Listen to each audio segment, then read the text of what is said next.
Of course, I'm Jack Benny. Of course you want to know your spiritual maturity, but be warned. It might be a little painful to do a self-examination.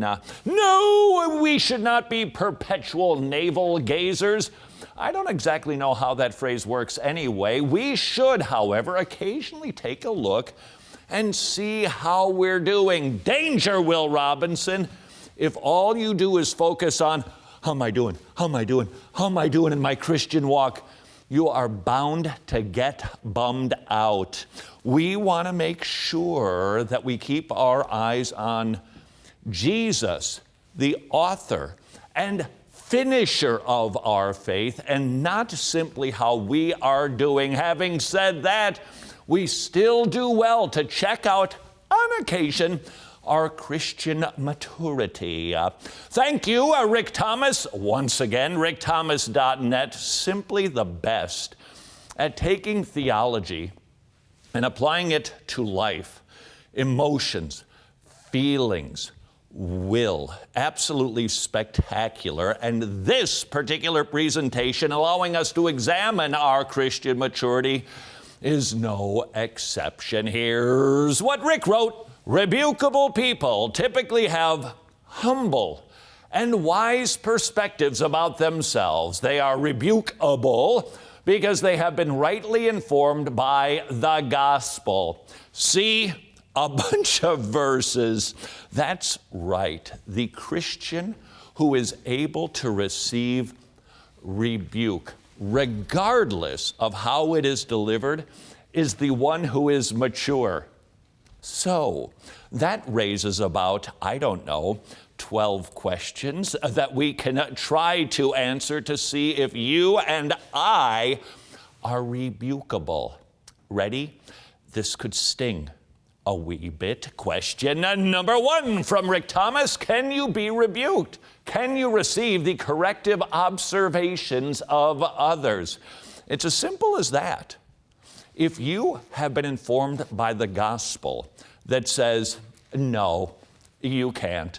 There is nothing you can do. Nobody pleases God. Nobody does good. No, not one. But Jesus died for me anyway. Whoa, that allows you to be rebukeable.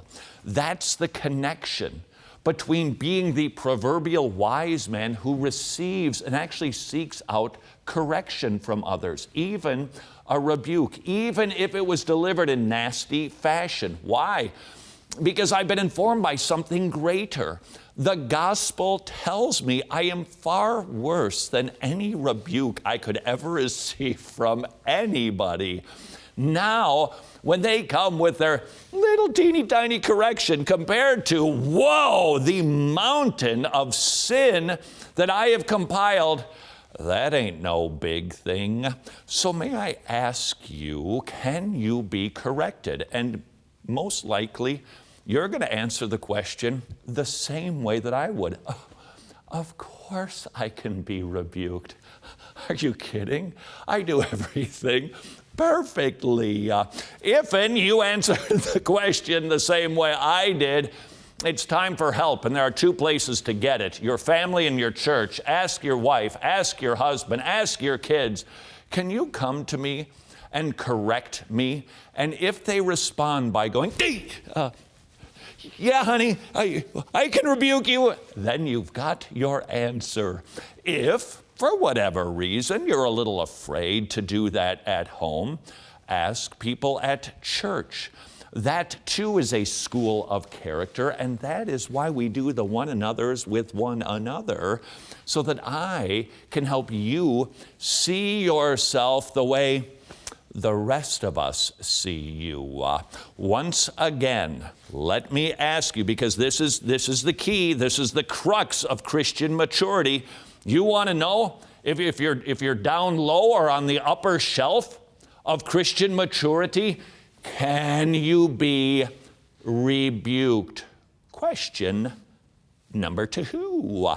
When you are reproved, how do you initially respond? Now, maybe you've jumped the gun already. Okay, fine. Maybe I don't respond great initially, but I get over it after a while, and I think about it, and then I try to make a correction if I think they're right. That is why each one of these 12 questions is coming at question number 1 from a different angle, because it helps us to see how we are really doing. If you do not receive correction immediately and go, oh, this is going to help me in my Christian maturity, you're not as mature as you should be. Please note, this does not mean you're not a Christian. Don't go into that ditch. But if your immediate response isn't to say, rebuke, one of the best things for, this is going to help me be more like Jesus, then you're simply not as mature as you could be. Whether you like it or not, if you join the Wretched Club, we can produce more videos like the one you just saw. Would you please consider supporting us by becoming a Wretched Club member, and you get a bunch of stuff when you do. Now, if you're saying, I can't afford that every month, we understand there are some things you can still do to help us. You can share these videos. You can follow us on social media, and most important, you can, and let me tell you something, we need this, pray for us. Either way, your support will be most appreciated.